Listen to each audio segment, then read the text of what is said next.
రవాణా శాఖ మంత్రివర్యులు గౌరవనీయులు మహేందర్ రెడ్డి గారు ఇప్పుడే మీ అందరి సమక్షంలో మీ అందరి అభిమానాన్ని మూటగట్టుకొని టిఆర్ఎస్ పార్టీలో చేరినటువంటి మహేశ్వరం నియోజకవర్గ శాసనసభ్యులు మీ అందరి అభిమాన నాయకులు గౌరవనీయులు తీగల కృష్ణారెడ్డి గారు, మాజీ మంత్రివర్యులు సనత్ నగర్ నియోజకవర్గ శాసనసభ్యులు గౌరవనీయులు తలసాని శ్రీనివాస్ యాదవ్ గారు,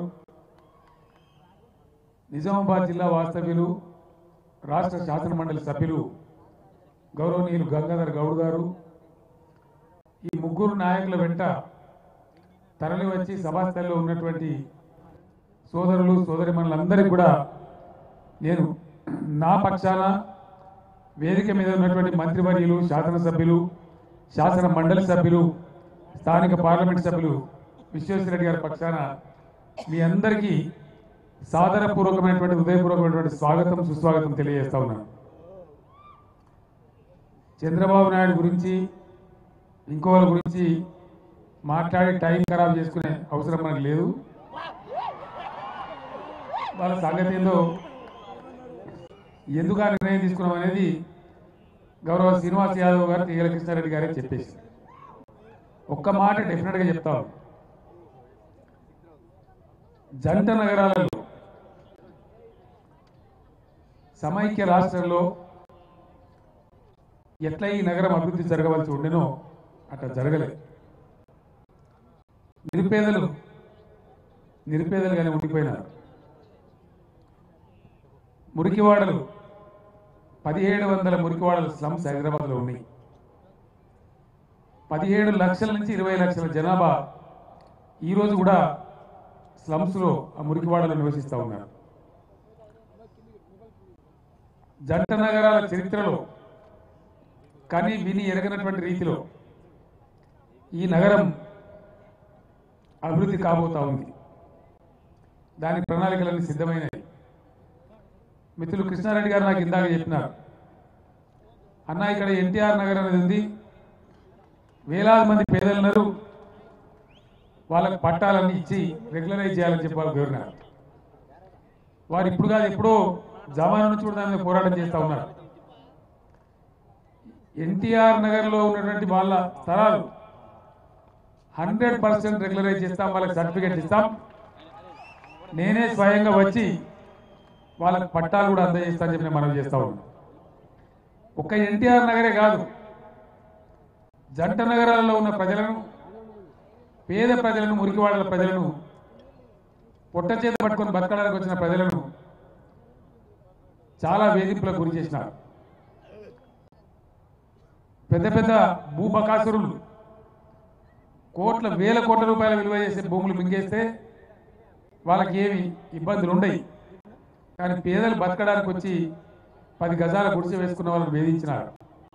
తెలంగాణ రాష్ట్రంలో, తెలంగాణ ప్రభుత్వంలో హైదరాబాద్లో ఉన్నటువంటి పేదలకు నేను ఒకటే మాట మనవి చేస్తా ఉన్నా, కొద్ది రోజులలోనే ఈ పెన్షన్లు, రేషన్ కార్డులు వాటి యొక్క వెరిఫికేషన్ అయిపోయిన తర్వాత 100% పేదలందరినీ కూడా హైదరాబాద్లో సర్వే చేయించి ఇక్కడ ఉండేటువంటి ఎమ్మెల్యేలు, ఎంపీలు, మినిస్టర్లు అందరం కూడా సమన్వయం చేసి 100% పేద ప్రజలకు ఎక్కడ ఉన్న వాళ్ళకి అక్కడనే పట్టా సర్టిఫికెట్లు ఇస్తుంది ప్రభుత్వం అని చెప్పి సందర్భంగా మనవి చేస్తా ఉన్నాను.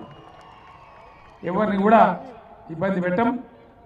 ఎక్కడనైతే తక్కువ ఉందో అక్కడ అవసరమైతే గవర్నమెంట్ 100% ఖర్చు పెట్టి ₹1 కూడా పేదల మీద వాళ్ళకి ఇబ్బంది పెట్టకుండా మల్టీ స్టోరేజ్ ఫ్లాట్స్ కూడా నిర్మించి పేదలకు అందిస్తామని చెప్పి నేను మనవి చేస్తా ఉన్నాను. రెండవది, జంట నగరాలు. చంద్రబాబు నాయుడు నేనే దీన్ని కట్టినాడు, హైదరాబాద్ నేనే నిర్మించిన అంటాడు. మరి కులీ కుతుబ్ షా ఏం చేయాలి? ఇప్పుడు ఆయన ఆత్మహత్య చేసుకోవాలా? ఎట్లా ఉన్నదంటే ఇది హైటెక్ అంటారు. ఈ హైటెక్ లోటెక్ నాకు తెలియదు, కానీ వాన గట్టిగా పడితే ముఖ్యమంత్రి ఇంటి ముందర మడుగులు కడతాయి నీళ్లు, గవర్నర్ ఇంటి ముందర రాజ్భవన్ కాడ మడుగులు కడతాయి నీళ్లు. ఇంతమంది కూర్చుండేటువంటి రాష్ట్ర ప్రజలకు అత్యున్నతమైనటువంటి ప్రజాస్వామ్య వేదిక అయినటువంటి అసెంబ్లీ ముందర మోకాళ్ళలోకి నీళ్లు. ఇది ఏం టెక్నాలజీ? ఇక్కడ ఉన్న ప్రజలు అభివృద్ధి కాలే, పేదరికంలో మగ్గుతున్నారు, మురికివాడలలో ఉంటున్నారు. నేను ఒక్కటే మాట మీకు హామీ ఇస్తా ఉన్నా, 100% జంట నగరాలను అవసరమైతే 10,000 కోట్ల రూపాయలు ఖర్చు పెట్టైనా సరే, ఎంత కాస్ట్ అయినా సరే జంట నగరాలను స్లమ్లెస్ హైదరాబాద్గా తయారు చేస్తామని చెప్పి నేను మీకు మనవి చేస్తా ఉన్నా. నేను బయట ఎక్కువ ఉడతలేని చదువుతలేను కానీ లోపల నా పని నేను చేస్తా ఉన్నా. అన్ని అంతా రాసి పెడతా ఉన్నాం, అన్ని ప్రణాళికలు సిద్ధమవుతా ఉన్నాయి. శ్రీనివాస్ యాదవ్ గారు ఒక రోజు వచ్చి ఐడిహెచ్ కాలనీ ఉంటుంది, అక్కడ పోయి కూడా ఇల్లు పడిపోయే ప్రమాదం ఉందన్నా. ఎందుకంటే ఈ సంగతిని బట్టి చెప్పిన అక్కడ ఉన్న ఇబ్బంది చెప్పారు. ఇమ్మీడియట్గా అప్పటికప్పుడు అధికారులకు చెప్పి నేనే స్పాట్ ఇన్స్పెక్షన్ పోయినా, వాళ్ళకి శాంక్షన్ చేసినాం. ఇండియాలో ఎక్కడ లేని విధంగా 100% ప్రభుత్వమే డబ్బులు ఇచ్చి వాళ్ళు ఏం లోన్ కానీ వాళ్ళ షేర్ కానీ పెట్టకుండా స్క్వేర్ ఫీట్ అంటే 560 ఎస్ఎఫ్టీతోని భారతదేశంలో ఎక్కడ లేదు, ఎక్కడ కూడా 300లకు మించి లేదు. రాజీవ్ గృహకల్పన కడితే అవి డబ్బల్లాగా ఉన్నాయి, ఒక్క రూమ్తో ఉన్నాయి, దానిలో కూడా ఉండే పరిస్థితి లేదు. అవి తీసుకుంటలేరు కూడా. కానీ ప్రజలు ఉండే విధంగా, బలహీన వర్గాల ప్రజలు కూడా ఆత్మగౌరవంతో బతికే విధంగా 2 బెడ్రూమ్లతోని, 2 బాత్రూమ్లతోని, ఒక హాల్తోని, ఒక కిచెన్తోని ఇళ్ల నిర్మాణం బోయిగూడలో జరుగుతూ ఉంది. అదొక మోడల్ కాలనీ కడతా ఉన్నాం. అదే మోడల్లో హైదరాబాద్లో ఉండే పేదలందరికీ కూడా 100% ఉచితంగా ఇల్లు ఇప్పిస్తుంది టీఆర్ఎస్ ప్రభుత్వం అని చెప్పి, ఆ బాధ్యత నాది అని చెప్పి పేదలకు నేను భరోసా ఇస్తా ఉన్నా. అద్భుతమైనటువంటి హైదరాబాద్ సిటీని మీరు చూడబోతారు కొద్ది రోజులలో. చాలా గొప్పగా అంతర్జాతీయ నగరంగా హైదరాబాద్ రూపుదిద్దుకోబోతా ఉంది.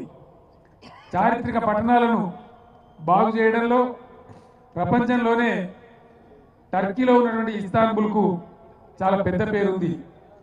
ఇస్తాన్బుల్ నగరాన్ని అక్కడ హెరిటేజ్ వారసత్వ సంపద ధ్వంసం కాకుండా ప్రజల అవసరాలు తీర్చే విధంగా అద్భుతంగా దాన్ని డెవలప్ చేసినారు.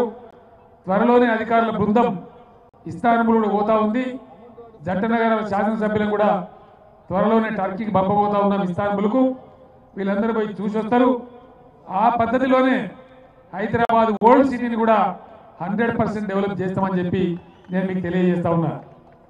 అదే పద్ధతులలో ఓల్డ్ సిటీలో ఉన్నటువంటి చెంచల్గూడ జైలుని ఎత్తేసి అక్కడ పేద ప్రజల కోసం విద్యాలయాలు కట్టిస్తామని కూడా నేను మీకు మనవి చేస్తా ఉన్నా. రేస్ కోర్సు కూడా, జూదం ఆడేటువంటి రేస్ కోర్సు దాదాపు 170 ఎకరాల స్థలాన్ని కలిగి ఉంది సిటీ మధ్యలో. దాన్ని కూడా ఇక్కడి నుంచి తీసేసి ఊరు బయటకు పంపించి ఇక్కడ జూదగాళ్ళు ఎక్కడైనా పోయి ఆడుకుంటారు. రేస్ కోర్సును కూడా పేద ప్రజల కోసం విద్యాలయాలు కట్టి పాత బస్తీ వాసుల కోసం వాడతామని కూడా నేను మనవి చేస్తా ఉన్నా. ఇటువంటి విప్లవాత్మకమైన మార్పులు ప్రజల కోసమే, ప్రజలు కేంద్ర బిందువుగా అనేక పథకాలు రూపుదిద్దుకుంటా ఉన్నాయి. త్వరలోనే అవన్నీ మీ ముందుకు వస్తాయని చెప్పి నేను మనవి చేస్తా ఉన్నా. కొన్ని విషయాలలో కఠినంగానే ఉన్నాం, కఠినంగానే ఉండాలని ఈ సందర్భంగా ప్రజలు నేను కోరుతున్నా. టీఆర్ఎస్ ప్రభుత్వం జూదం ఆడవద్దని చెప్తుంది తప్ప, పేకాట క్లబ్లు మూసేయమన్నాం తప్ప, సభలో ఉన్న వాళ్ళు చెప్పాలి తప్ప మంచిదా? మూసేయాలి కదా. పేకాట క్లబ్లు మూసేపిద్దామా? మూసేద్దామని చేతులు ఇవ్వడం దయచేసి ఒకసారి.